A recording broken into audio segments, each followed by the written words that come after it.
Assalamu alaikum and welcome. Hello, everyone. I'm your host, Hannah Zuberi, and welcome back to another episode of Justice for All Now. The International Day of Refugees is June 20th, a time to remember all categories of the vulnerable millions of displaced people who need to be remembered more often. What are the government policies that are failing to protect the rights of those over 60 million who've been exiled from their homes? What can we do about that? Well, join us today as we discuss the situation of displaced people, especially statelessness. Our guests today are Eva Richter of the UN NGO Committee on Migration and Michael Nicholson of the Center of Migration Studies, two experts on the situation of displaced people and especially statelessness. Eva Richter and her family escaped Hitler and the Holocaust by fleeing to China, and she grew up there for 13 years.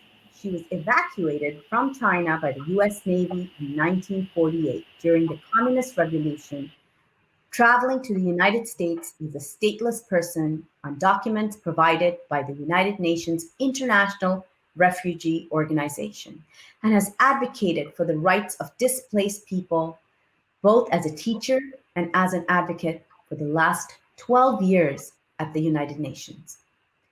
Our other guest is Michael Nicholson, who'll speak on the groundbreaking news report he researched for the Center for Migration Studies, which shows how under-recognized this problem is in the United States. There appears to be approximately 218,000 stateless or potentially stateless people living in the US. This includes many vulnerable communities, including the Rohingya minority of Burma. How can we better address their needs for basic rights? Today's show will be co-hosted by the head of our UN programs in New York, Adam Carroll. Welcome to the show, everyone.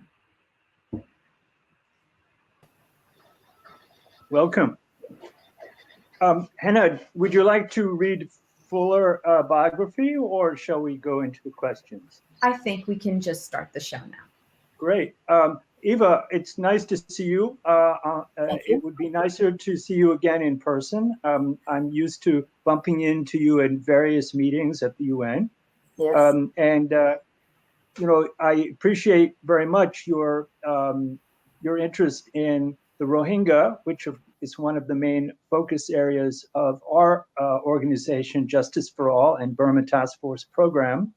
And I understand that your own NGO has links to Bangladesh, which I'll be asking about in a little bit. But first, just to ask you a bit about your own biography, because I understand at one point in your life, you yourself were a stateless person. So just going back, you were born in Germany. Mm-hmm. What happened? Well, Hitler came to power, and that caused my parents to find themselves another place to live. They were both doctors, and there was a question of whether they could start a practice in another country without knowing the language, without having the qualifications, the paper qualifications that that country would provide, and so on, or would require.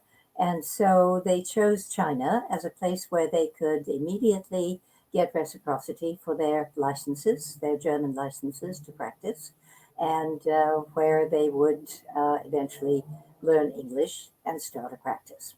So we went to China shortly after Hitler came to power, and we stayed there until the Communist Revolution in 1948, the end of 48. If I could ask you, were there many Jewish or other refugees who left Germany for China? There were a great many, but later, rather later than my family was leaving. My family left at the end of 1933. Hitler came to power in 1933.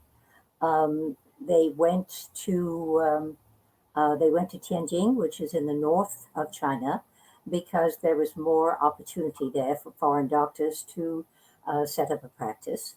There was a foreign community of approximately 10,000 people, and they were of all nationalities. I went to an international school, well, it was actually an English school, which had 17 different nationalities among its student body.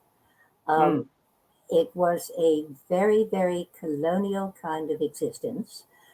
Tinsin was what was known as a treaty port, which meant that it had its own police force, its own municipal council. It was in every way pretty independent. Um, and that was true of certain other areas of the city, which were concessions conceded to different nations. So each nation had its own little enclave with its own laws and its own regulations, and so on and so forth.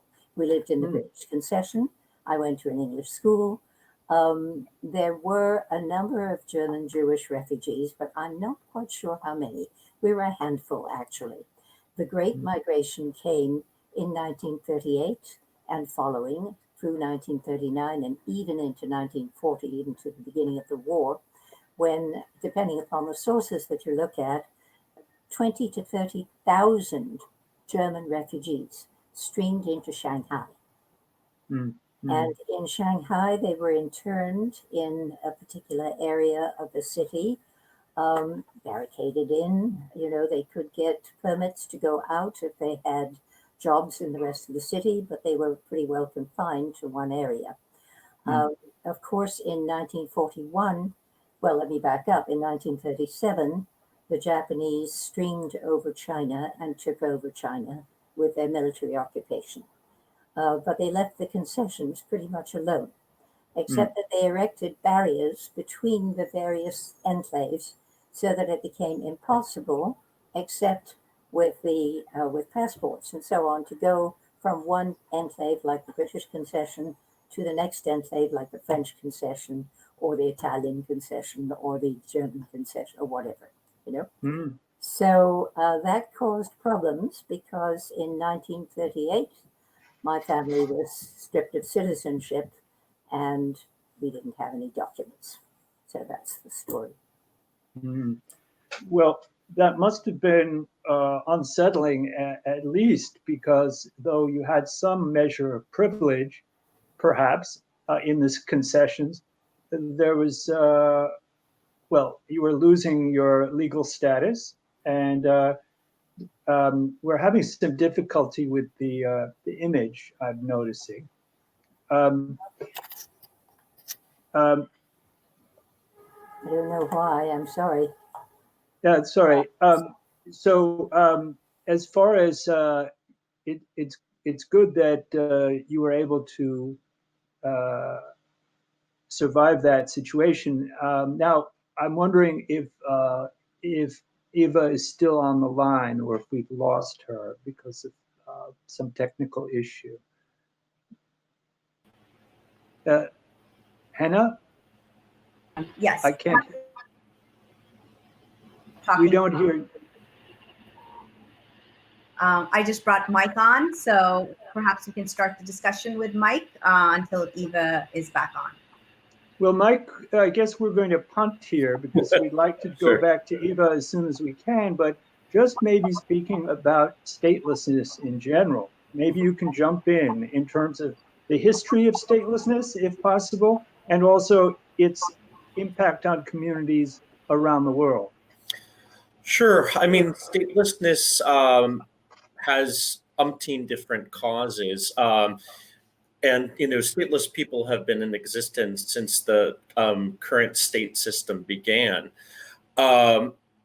Some of the major causes of statelessness include state succession, meaning the creation of a bunch of new states when one larger state collapses, such as happened in Yugoslavia, for example, when it became Slovenia, Croatia, Serbia, etc., and also the breakup of the Soviet Union. That created stateless populations if individuals could not prove citizenship in a specific successor state. Another major cause of statelessness is denationalization or policies, discriminatory policies in which governments strip certain people belonging to certain racial groups or religious groups or other social groups of their nationality, leaving them stateless in many cases. Statelessness can also occur in war and conflict situations if civil society offices that manage birth registrations close down, and for example, if people become refugees and they cannot return to their country of origin, they might not be able to get documents to prove citizenship, which can cause statelessness or lead to their statelessness in the long run. Statelessness is also caused by policies that that are in place in many countries nationwide, worldwide, in which women cannot pass on citizenship to their children. Many countries limit the transmission of citizenship to men and the male line. And in other countries, women have to be married in order for citizenship to pass to their children. So this creates stateless classes in certain countries, a major example being Nepal, in which many people, many children are born without any citizenship, and in some cases they can register, but in other cases it's very difficult to find paperwork or to procure the necessary documentation to claim their citizenship. So many of these children born in countries with these policies end up stateless. Mm. And Yes, I'm back finally. Oh, well, better picture. Good. Well, we were just talking a bit about, just the history of statelessness. And after during and after World War II, and of course, after Germany was defeated in the war, there were displaced and stateless people all over Europe. Yes. So at some point when the communists came in to China, you and your family were somehow evacuated? Well, what happened was that we were not classified as displaced people because we had fled Germany in 1933, as I said, my family left. And we were considered to be refugees. This was before the Refugee Convention was created. That was in 1951. By that time, we were here.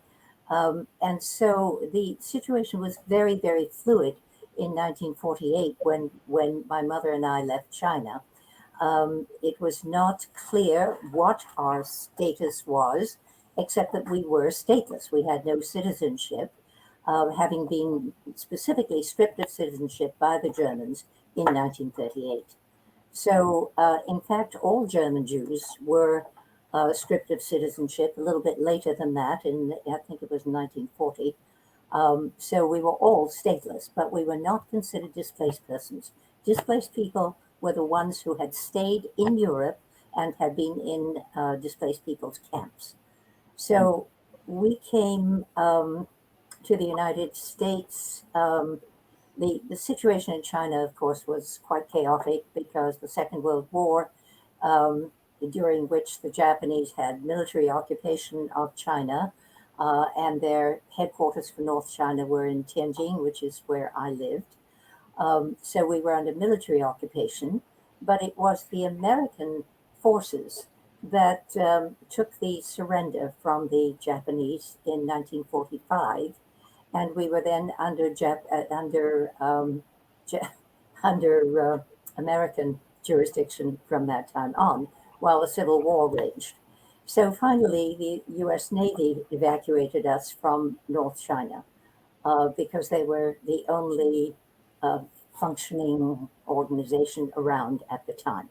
And we traveled on documents issued by the International Refugee Organization, which was a precursor at the UN of UNHCR, the United Nations High Commission for Refugees, right? So when we came, there was no refugee convention as such, and our situation was a little bit fluid. Well, you've seen the whole construction of an international system that at least is That's supposed right. to be protecting refugees and displaced people in the Yes. various categories. Mhm. Which reminds me a bit about these categories. There's migrants, there's forced migrants, there's refugees, there's asylees, and so forth, and perhaps even the designations can be politicized for the convenience of various states. But there should be some clarity. Is there any thought you have about all of these displaced categories? Well, the categories very often overlap, of course.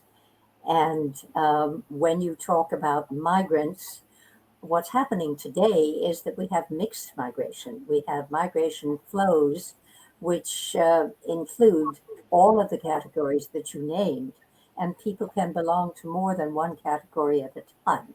You know, Mm. so the laws under which they finally find some refuge in another country are a little bit confusing and overlapping, I must say. Uh, which is one of the reasons why at the border there is just so much confusion at any Mm. border. Mm. To categorize the people who are coming over is certainly not an easy matter. Well, your own personal experience led to a career in teaching Mhm. in many places, both in the City University of New York and also in China itself. I Mhm. guess you grew up speaking Chinese. I grew up speaking Chinese, but because because of the very, very colonial situation in Tianjin, I went to an English school and then to a French school and then to an American school, depending Mm. upon the different vicissitudes of the wars and the Civil War and the Revolution and so on. And uh, I ended up not ever having really studied Chinese. In none of the schools was I taught Chinese to read and Mm. write. Mm. So I have ended up speaking it in a very elementary conversational mode, but not reading and writing. But you have been teaching for some years, I think, in Yes, various but I Hubei, is that? Yeah.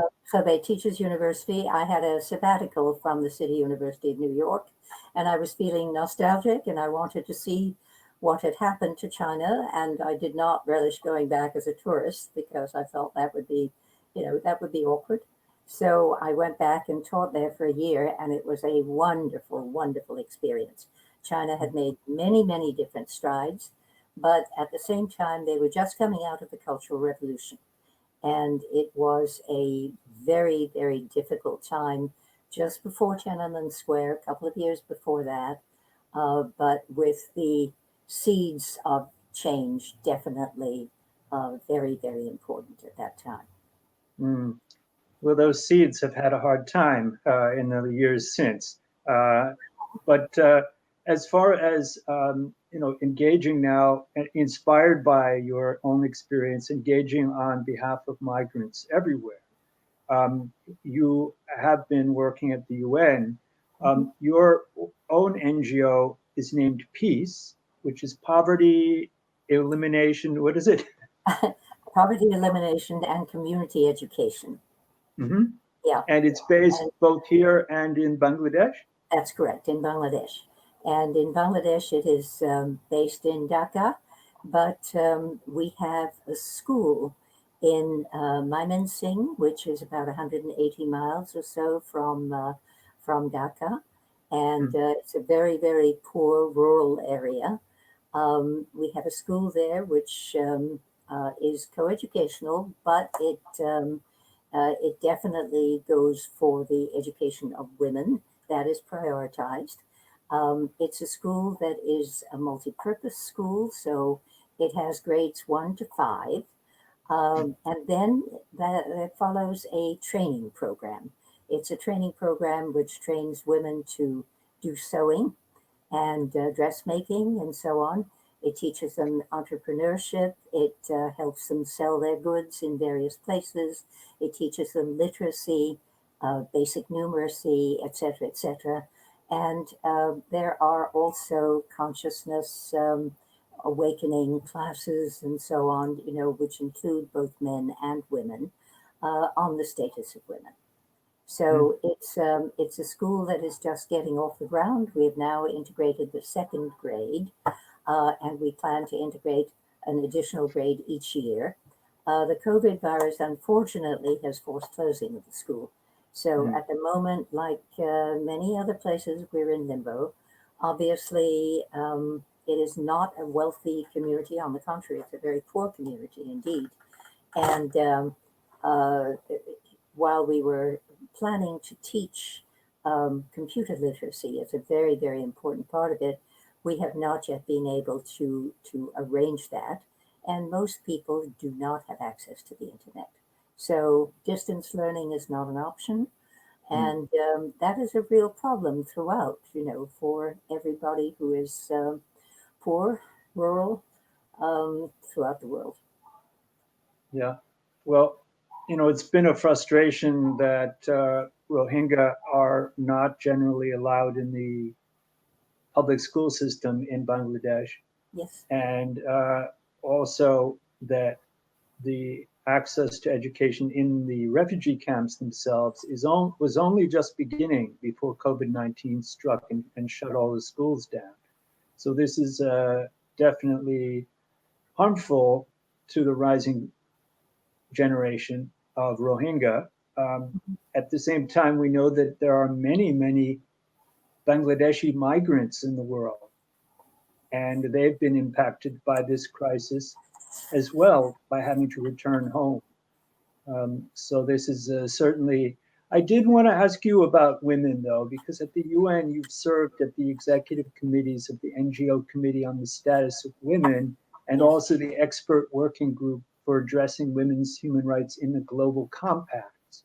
So I was wondering how the COVID-19 crisis impacts migrants in general, and also how this might be gender specific.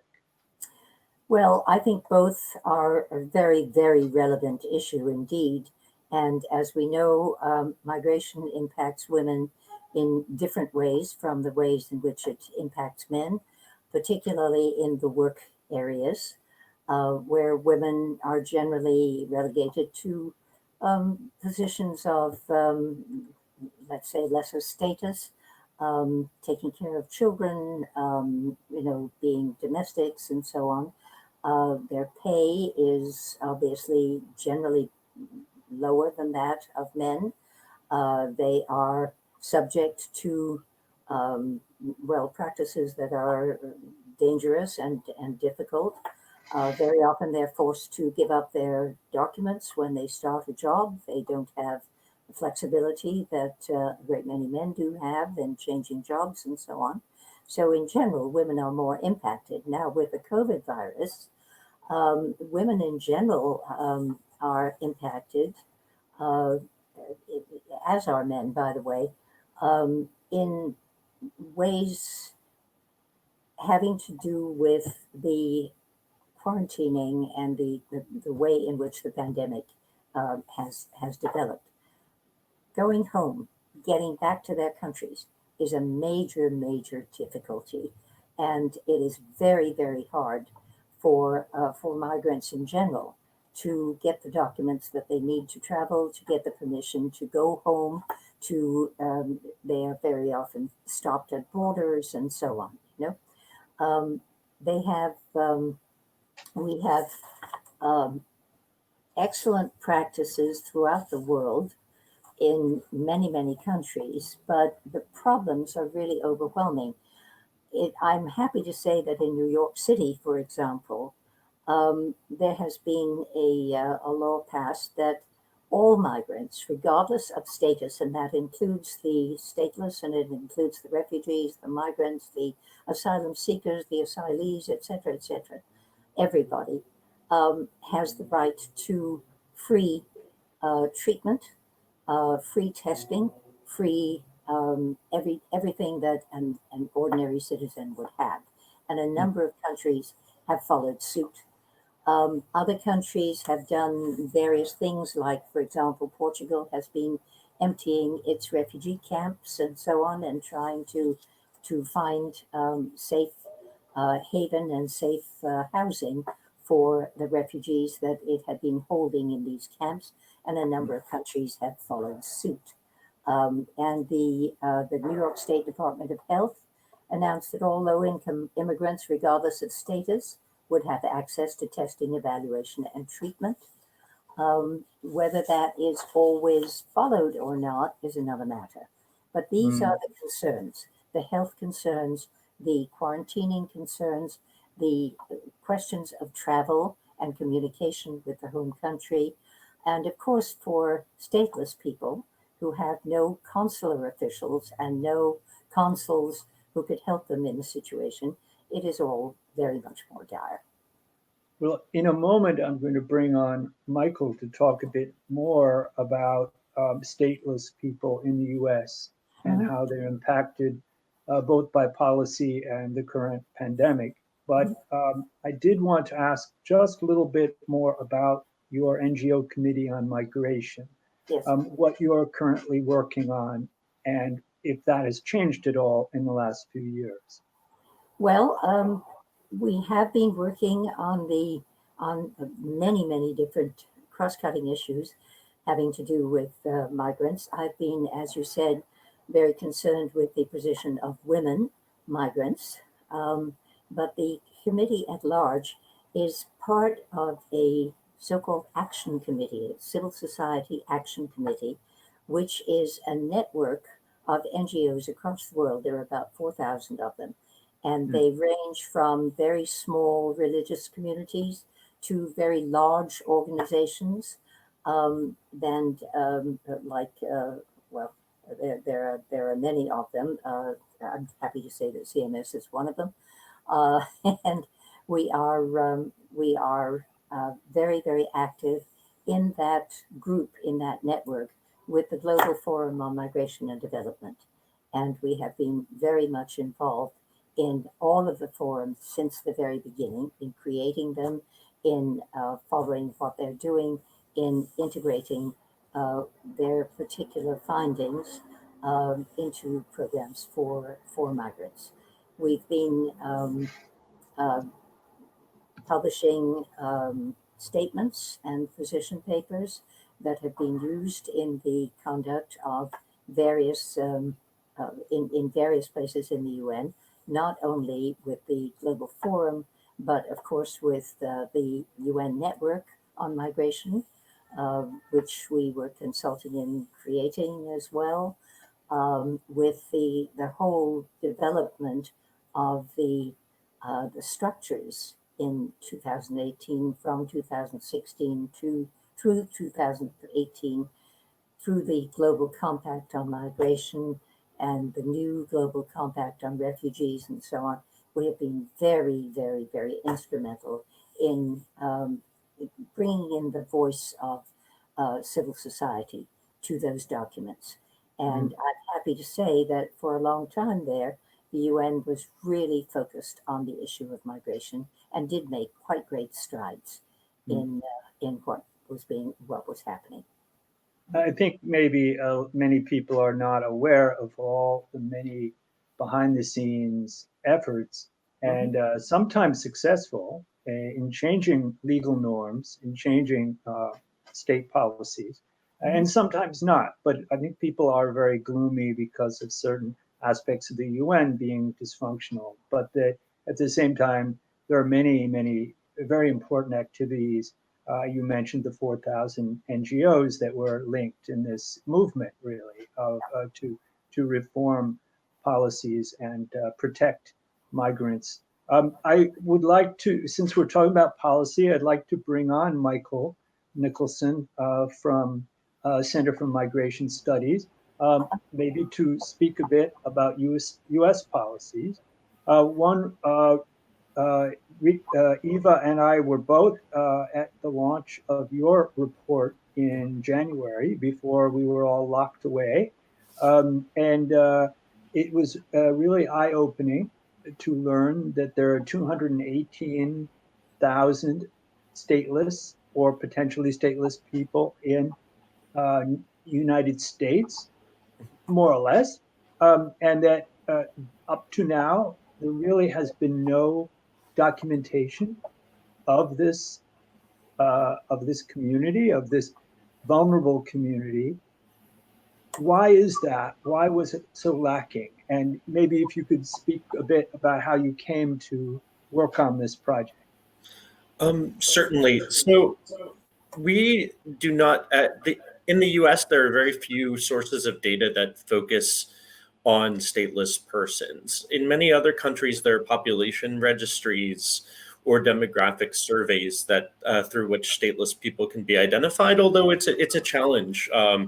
Broadly speaking, globally as well, to identify stateless persons. But in the US, administrative data structures or data systems do not typically identify stateless persons. So reports that have been previously written have been cobbled together from mostly enforcement data, data on persons who have been stateless persons that have been detained or who have been under deportation orders. However, these reports fail to capture many stateless individuals that have not encountered the U.S. immigration enforcement system. Also, many stateless persons in the United States are refugees as well, such as the Rohingya, that have not yet obtained U.S. citizenship, but do not possess citizenship in their country of origin either. So our goal in this report was to provide a broader estimate of potentially stateless and persons potentially at risk of statelessness using, by mining Census Bureau data, something called the American Community Survey, which is a large representative survey of, in our case, we used 5 years of pooled data. So this is a sample of 15 million individuals, 15 to 16 million across the US that are weighted up to population totals. So we mined that survey using profiles of potentially stateless and potentially at risk of statelessness persons that we flagged upon consulting experts in statelessness from the United Nations, academia, several statelessness research centers. So we basically mined this data and flagged individuals that could be potentially stateless or potentially at risk of statelessness. So this 218,000 number should represent an upper bound on the number of individuals that might be stateless in the U.S. Although we do not have the capacity to interview individuals and ascertain whether or not they are in fact stateless. But we believe that this is that there are large communities of stateless persons in the U.S. And many of these are legal refugees or refugees that entered the U.S. Through the refugee resettlement program. But there are also individuals that are currently undocumented that are stateless as well. Right. So many of these communities, whether they're Palestinians or Kurds or Sahrawis from the Western Sahara or Rohingya and so forth, and I think you have done some interviews with some as part of this. They've been traumatized by having all their rights and their identity taken away. Mm-hmm. You mentioned in your report that there's quite large populations probably in California and New York and Texas, Ohio, and then Minnesota and Illinois, but really in all 50 states. And so, what are their needs? Until this number was come up and this report came out, there was no pressure for the US government to create a policy to protect stateless people or to recognize their needs. And so, we are all very aware of the anti-immigrant rhetoric that surrounds us in the United States as well as elsewhere in the world. And so it seems to be quite helpful now to get a sense that there is this other vulnerable subgroup within the immigrant community here in the U.S. So, as far as working to study this group, how did you gain trust, and what kind of specific challenges did you find that stateless people face, especially under the current administration? Yeah, I mean, gaining trust was quite difficult. I mean, and also not only gaining trust, but getting NGOs, for example, that we contacted. A lot of them didn't believe that there are stateless people in the U.S. or have never heard of stateless people. So actually, because a lot of stateless people feel very stigmatized and have experienced trauma on account of their statelessness, or trauma that led to their statelessness, it's very difficult for many of them to open up. And so it was very challenging. We conducted 48 interviews with stateless individuals in several different locations across the U.S., and that included about 24 Rohingya in Chicago. But yes, I mean, in many cases, some individuals might not understand their citizenship status themselves or know that they're stateless, because policies can change in the blink of an eye that render people stateless. For example, in Mauritania, which is a West African country, there was a census that occurred in several years back that was used to determine citizenship, essentially, and Black Mauritanians living abroad were not counted into the census, and therefore had trouble actually proving their citizenship. And they've when they've needed to either renew their passports, or if the U.S. government has tried to deport some of these individuals back to Mauritania, they cannot prove Mauritanian nationality because Mauritania will not recognize them, given that they did not participate in the census. And it is many of these individuals did not even realize that they could not get citizenship, or that their Mauritanian citizenship was no longer valid until they actually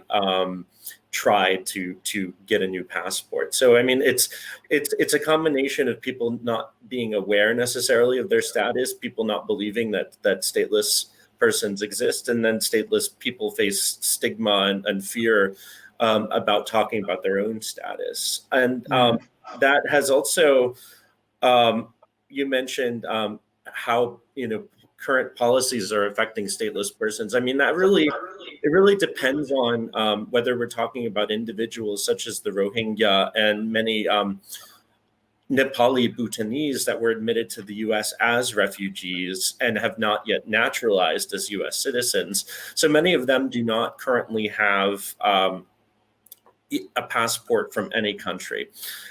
So what that means effectively is that they could remain stateless if they are not able to pass the naturalization test and meet citizenship requirements in the U.S.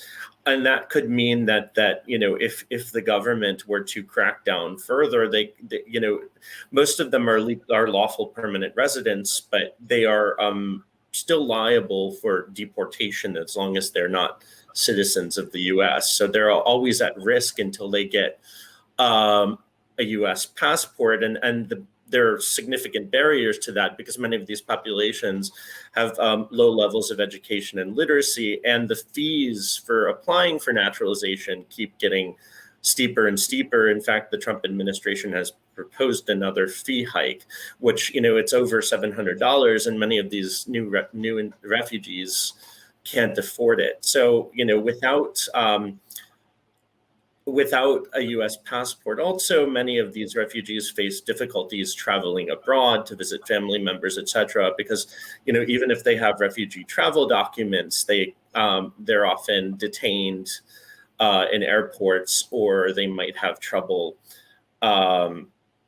They might have trouble getting visas to certain countries that don't recognize refugee travel documents.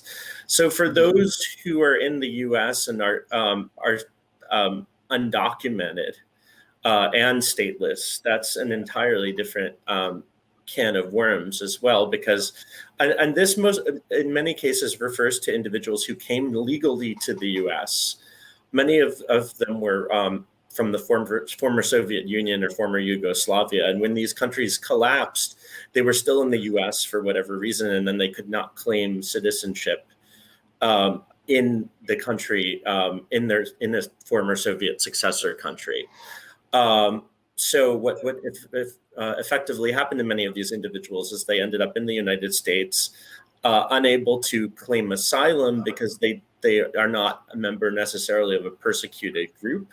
They do not have a path to permanent lawful residency or lawful permanent residency or citizenship. And they do not have access to a passport from their home countries. So many of them were forced to stay in the US undocumented, where they face, if under the Trump administration has been eliminated the priority system for deportation under Obama. So many of these communities have been at higher risk of deportation and arrest. And many individuals have been arrested for multiple times. They can't be deported in many cases because no country will take them. So that means multiple arrests, often in detention for months at a time. Those that are under orders of supervision, meaning they've been released from detention, can get work authorization, but it can be difficult to renew or it can lapse. And that effectively means that they go long periods without being able to work. They might have trouble getting driver's licenses. So, and for now, there's basically no path forward for these individuals. There's no path to citizenship. They live in a legal limbo, which creates a lot of difficulties for them psychologically, as well as these problems that I've mentioned. I was going to mention that you started your report with two very resonant quotes. I'm going to read them. One is, "I question my very existence, my very essence of being human. We don't want to live or die as ghosts." Mm-hmm. And that's from a stateless person from the former Soviet Union. And the other quote is, "Stateless means having no hope, being kind of empty, because sometimes your body is moving, but there is nothing to tell about yourself." And that's a stateless person from Ethiopia. So there's much more widespread trauma than we realize, and it really calls for some attention. Now, I wanted to invite Eva back, former stateless person, and now very active on behalf of migrants. If perhaps someone could add her back on camera, that would be great. Just to look briefly in the last maybe 7 minutes we have on US and also international policies. I understand the US has not signed some of these agreements that protect immigrants.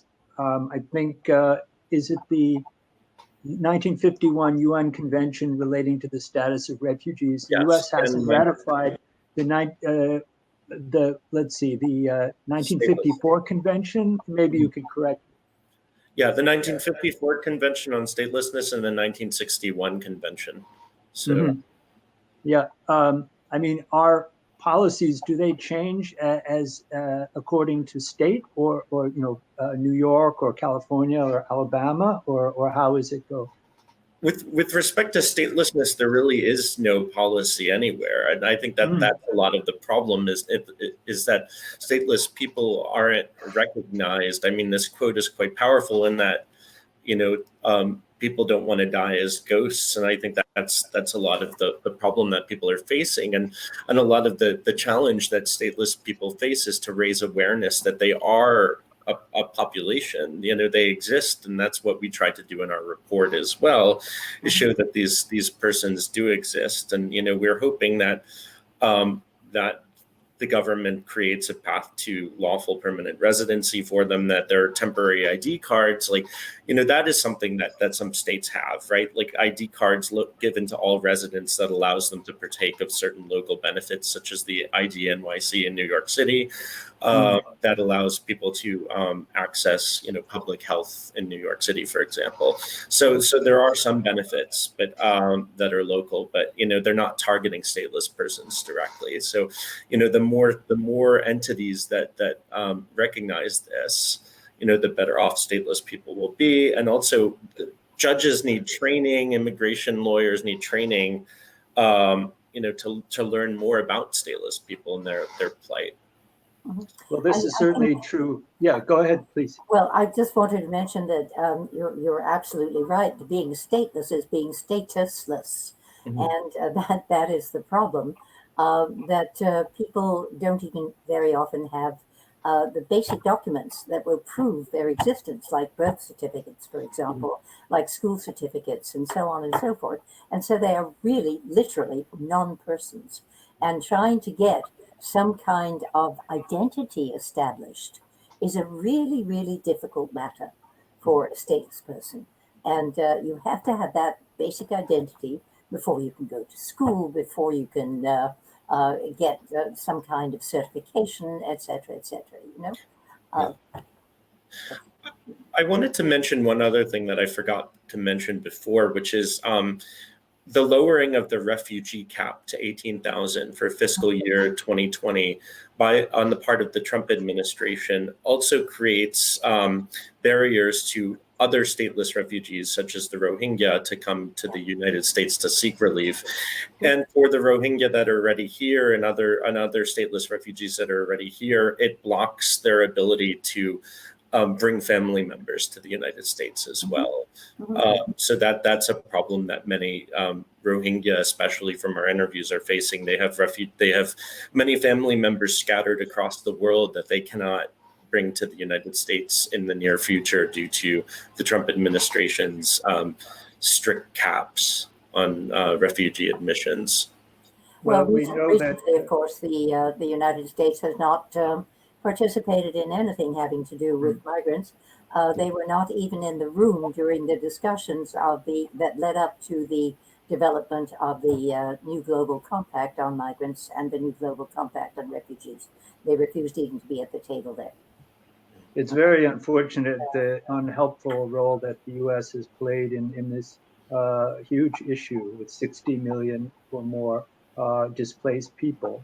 Yeah. We're going to have to wind up in just a moment, but it's been an interesting discussion and an important one.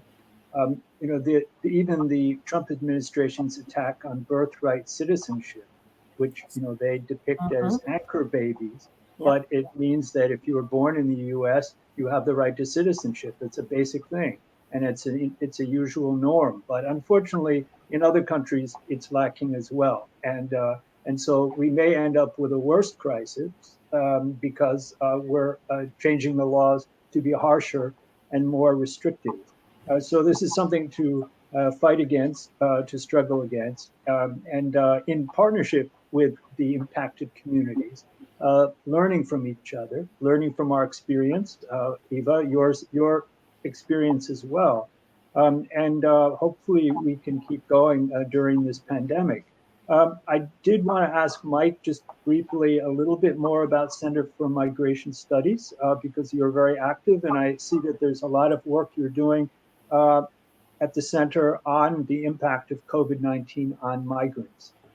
Yeah, so we are an independent think tank and educational institute that's dedicated to the study of international migration and research that aims to support policies that better the lives of the most vulnerable populations, such as refugees, stateless persons, undocumented persons, etc. So we publish a lot of research. We're working on some work on the refugee resettlement system. We've published a lot on DACA. And recently we've been doing a lot of work on COVID-19, as Adam suggested, or as Adam mentioned, in particular, highlighting that many immigrants are essential workers, many undocumented immigrants are essential workers. They are, basically keeping our economy and our lives going during this pandemic. And many of these people who, are at high risk of they're out, working every day, commuting on public transit, et cetera. They're putting their livelihoods at stake, and they don't have any path to citizenship or lawful permanent residency in many cases. So our page highlights that. We have estimates of essential workers, of foreign-born essential workers. We also have some accounts from on some written accounts of populations that were not eligible for relief under the CARES Act. We have accounts about how the COVID-19 pandemic has affected Venezuelan refugees, as well as some research on specific communities that have been impacted by COVID. So if you check our website, many of these, we're constantly updating and adding new material, of relating telling the story of the pandemic as it relates to vulnerable immigrants and refugees. Yeah, well, thank you. And I- we just have 1 minute left. Yes, Ava? Can I just say something about the UN, because you were talking about the fact that a great many people are rather disappointed in what the UN is doing. There has been a move under the Secretary General to go from policy to implementation. And I think that is a pivot that is extremely important. They are trying now to work. They're basically saying we have all the policies that we need, we have all the instruments that we need, all the ideas and all the ideals. Now we really have to implement them. And the place that we have to implement them is on the national level and on the level of the ground in the various communities. And that is one of the most important things. That is why I'm absolutely delighted that New York City has been so groundbreaking and forward-looking in its policies. And it's very, very much on top of the whole issue, way ahead of what the government is officially doing. And I think that's true in many locations. So we have to work on the ground. We have to work individually. We have to work even if our own governments have abandoned the fight. All right, political will, but also people power. So Absolutely. hopefully there's hope for that. Absolutely. So again, thank you all very much for joining us on Justice for All's Justice for All Now program. And again, thank you, everyone. I hope to stay tuned. Thank you for for inviting me. inviting me. Thank you. Thanks. Thanks.